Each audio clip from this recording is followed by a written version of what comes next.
അസ്സലാമു അലൈക്കും വറഹ്മത്തുള്ളാഹി. അൽഹംദുലില്ലാഹി റബ്ബിൽ ആലമീൻ. അസ്സലാത്തു വസ്സലാമു അലാ അഷ്റഫിൽ മുർസലീൻ വഅലാ ആലിഹി വസ്ഹബിഹി അജ്മഈൻ. അമ്മാ ബഅദ്. സഹോദരങ്ങളെ, വിശുദ്ധ റമദാനിലെ ദിനരാത്രങ്ങൾ കൊഴിഞ്ഞു പോയിക്കൊണ്ടിരിക്കുകയാണ്. പരിശുദ്ധ ഖുർആനിൻ്റെ അവതരണം കൊണ്ട് അനുഗ്രഹിക്കപ്പെട്ട ഈ മാസം പകൽ സമയത്ത് വ്രതം അനുഷ്ഠിച്ചുകൊണ്ടും രാത്രി സമയത്ത് പരിശുദ്ധ ഖുർആൻ പാരായണം ചെയ്ത് നിന്ന് നമസ്കരിച്ചുകൊണ്ടും വിശ്വാസികൾ അള്ളാഹുവിൻ്റെ തൃപ്തി കരസ്ഥമാക്കുവാൻ വേണ്ടി പരമാവധി പരിശ്രമിച്ചു കൊണ്ടിരിക്കുകയാണ്. പരിശുദ്ധ ഖുർആൻ്റെ അവതരണ മാസം എന്നുള്ള നിലക്ക് ഖുർആൻ പഠനത്തിന് വേണ്ടി രൂപീകരിക്കപ്പെട്ട ഒരു ഗ്രൂപ്പിൻ്റെ പശ്ചാത്തലത്തിൽ നിന്നുകൊണ്ട് ഖുർആനുമായി ബന്ധപ്പെട്ട ചില കാര്യങ്ങൾ ശ്രദ്ധയിൽപ്പെടുത്താൻ ആഗ്രഹിക്കുകയാണ്. പരിശുദ്ധ ഖുർആൻ നമ്മുടെ വേദഗ്രന്ഥമാണ്. എന്നാൽ പരിശുദ്ധ ഖുർആൻ എന്ന വേദഗ്രന്ഥം നമുക്ക് വേണ്ടി മാത്രമുള്ളതല്ല. ഖുർആൻ തന്നെ റമദാനിലെ ഖുർആൻ്റെ അവതരണത്തെക്കുറിച്ച് പറയുന്നൊരു കാര്യം, ഷഹ്റു റമദാൻ അല്ലദീ ഉൻസില ഫീഹിൽ ഖുർആൻ ഹുദൻ ലിന്നാസി വബയ്യിനാത്തിൻ മിനൽ ഹുദാ വൽ ഫുർഖാൻ എന്നാണ്. റമദാനിലാണ് വിശുദ്ധ ഖുർആൻ അവതരിപ്പിക്കപ്പെട്ടത്. ആ ഖുർആൻ്റെ സവിശേഷത, അത് മനുഷ്യർക്കുള്ള മാർഗദർശകമാണ്, മാർഗദർശനത്തിൻ്റെ വ്യക്തമായ തെളിവാണ്, സത്യാസത്യ വിവേചകമാണ് എന്നാണ്. മനുഷ്യർക്കുള്ള മാർഗദർശനം ഇന്ന് നമ്മുടെ കൈകളിലാണുള്ളത്. അത് നമ്മുടെ ചുറ്റുപാടുമുള്ള മനുഷ്യർക്ക് വേണ്ടി സമർപ്പിക്കേണ്ട ഉത്തരവാദിത്തം നമുക്കാണുള്ളത്. നമുക്ക് എന്ന് പറയുമ്പോൾ മുസ്ലിങ്ങൾക്ക്, ഖുർആനിൻ്റെ ആളുകളായി, ഖുർആൻ പഠിതാക്കളായി, പ്രചാരകരായി, പ്രബോധകരായി എല്ലാം മാറേണ്ട ഉത്തരവാദിത്തം നമുക്കാണുള്ളത്. ആ ഉത്തരവാദിത്തം ഏറ്റെടുക്കുമ്പോൾ സ്വാഭാവികമായും പ്രബോധിത സമൂഹത്തിൽ നിന്നുണ്ടാകുന്ന ചില അടിസ്ഥാനപരമായ സംശയങ്ങളുണ്ട്. ആ സംശയങ്ങൾക്ക് ഉത്തരം പറയുവാൻ നമ്മൾ ബാധ്യസ്ഥമാണ്. എന്താണ് പരിശുദ്ധ ഖുർആന്റെ മാത്രമായ സവിശേഷത എന്ന ചോദ്യമാണ് അതിൽ പ്രധാനപ്പെട്ടത്. ഒരുപാട് വേദഗ്രന്ഥങ്ങൾക്കിടയിൽ, ഒരുപാട് പുസ്തകങ്ങൾക്കിടയിൽ ഖുർആന്റെ സവിശേഷത എന്താണ്? ഒന്നാമതായി ഖുർആന്റെ സവിശേഷത, അത് മാത്രമാണ് ഭൂമിയിൽ പടച്ചവന്റെ പക്കൽ നിന്നുള്ളതാണ് എന്ന് അവകാശപ്പെടുന്ന ഗ്രന്ഥം എന്നുള്ളതാണ്. ഒരുപാട് ഗ്രന്ഥങ്ങളുണ്ട്, അവയുടെ വക്താക്കൾ അവ ദൈവീകമാണ് എന്ന് അവകാശപ്പെടുന്നു. എന്നാൽ ഖുർആൻ മാത്രമാണ് ഖുർആൻ സ്വയം ദൈവീകം എന്ന് അവകാശപ്പെടുന്നത്. വഇന്നഹു ലതൻസീലു റബ്ബിൽ ആലമീൻ. അലിഫ് ലാം മീം തൻസീലുൽ കിതാബ് ലാ റൈബ ഫീഹി മിൻ റബ്ബിൽ ആലമീൻ. യാസീൻ വൽ ഖുർആനിൽ ഹക്കീം ഇന്നക ലമിനൽ മുർസലീൻ അലാ സിറാത്തിൻ മുസ്തഖീം തൻസീലുൽ അസീസിർ റഹീം. അർ-റഹ്മാൻ അല്ലമൽ ഖുർആൻ. ഇങ്ങനെ നിരവധി തവണ ഖുർആൻ ആവർത്തിച്ച് ഇത് ദൈവീകമാണ്, സർവ്വലോക രക്ഷിതാവിൽ നിന്നുള്ളതാണ്, പരമാകാരുണികനിൽ നിന്നുള്ളതാണ് എന്ന് പറഞ്ഞുകൊണ്ടേയിരിക്കുന്നു. ഖുർആനിന് മാത്രമേ ദൈവീകമാണെന്ന ഒരു അവകാശവാദം തന്നെയുള്ളൂ. അതുകൊണ്ട് തന്നെ മുഴുവൻ മനുഷ്യരും ദൈവീകമെന്ന അവകാശവാദം ഉന്നയിച്ചുകൊണ്ട് പ്രത്യക്ഷപ്പെടുന്നൊരു ഗ്രന്ഥം എന്നുള്ള നിലക്ക് ആ ഗ്രന്ഥത്തിൻ്റെ അവകാശവാദം ശരിയാണോ തെറ്റാണോ എന്ന് പരിശോധിക്കുവാൻ ബാധ്യസ്ഥരാണ്. രണ്ടാമതായി, അവതരിപ്പിക്കപ്പെട്ട അതേ വിശുദ്ധിയിൽ നിലനിൽക്കുന്ന ഒരേ ഒരു വേദഗ്രന്ഥം ഖുർആനാണ്. അവതരിപ്പിക്കപ്പെട്ട വിശുദ്ധി എന്ന് പറയുമ്പോൾ മുൻപും വേദഗ്രന്ഥങ്ങൾ അവതരിപ്പിക്കപ്പെട്ടിട്ടുണ്ടെന്ന് നമുക്കറിയാം. ആ വേദഗ്രന്ഥങ്ങൾ പക്ഷേ അവയുടെ ആ വിശുദ്ധിയിൽ നിന്ന് നിലനിൽക്കുന്നില്ല എന്ന് ആ വേദഗ്രന്ഥങ്ങളുടെ വക്താക്കൾ തന്നെ സമ്മതിക്കുന്നു. മൂസാ നബിക്ക് അവതരിപ്പിക്കപ്പെട്ട തൗറാത്ത് അതേപോലെ ഇന്ന് നിലനിൽക്കുന്നുണ്ടോ എന്ന ചോദ്യത്തിന് ജൂതന്മാരും ക്രൈസ്തവരുമായ പണ്ഡിതന്മാർക്കുള്ള ഉത്തരം ഇല്ല എന്നാണ്. അതിൽ പലതും എടുത്തു മാറ്റപ്പെട്ടിട്ടുണ്ട്, ചിലതെല്ലാം കടത്തിക്കൂട്ടപ്പെട്ടിട്ടുണ്ട്. ഈസാ നബി അലൈഹി സ്വലാത്തു വസ്സലാമിന് അവതരിപ്പിക്കപ്പെട്ട വേദഗ്രന്ഥമായ ഇഞ്ചീലിൻ്റെ സ്ഥിതിയും അത് തന്നെ. ദൈവത്തിൻ്റെ സുവിശേഷം എന്നൊരു സുവിശേഷം ഈസാ നബി പ്രസംഗിച്ചതായി ബൈബിളിൽ കാണാമെങ്കിലും ആ സുവിശേഷം ഇന്ന് ബൈബിളിൽ ഇല്ല. മത്തായിയുടെയും മാർക്കോസിൻ്റെയും ലൂക്കോസിൻ്റെയും യോഹന്നാൻ്റെയും സുവിശേഷങ്ങളാണ് അതിലുള്ളത്. എന്നാൽ ഖുർആൻ അതല്ല. അവതരിപ്പിക്കപ്പെട്ട വിശുദ്ധിയിൽ മാറ്റമൊന്നുമില്ലാതെ സമ്പൂർണമായി ഇന്നും നിലനിൽക്കുന്നു.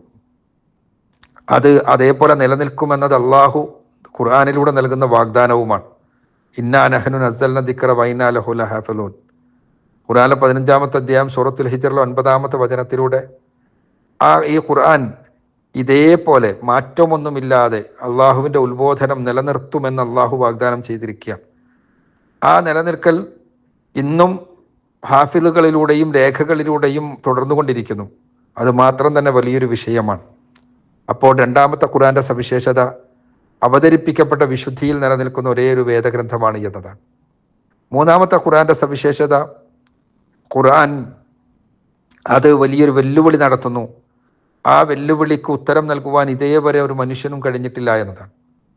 വഇൻ കുന്തും ഫീ റൈബിൻ മിമ്മാ നസ്സൽനാ അലാ അബ്ദിനാ ഫഅ്തൂ ബിസൂറത്തിൻ മിൻ മിസ്ലിഹി വദഉ ശുഹദാഅക്കും മിൻ ദൂനില്ലാഹി ഇൻ കുന്തും സ്വാദിഖീൻ.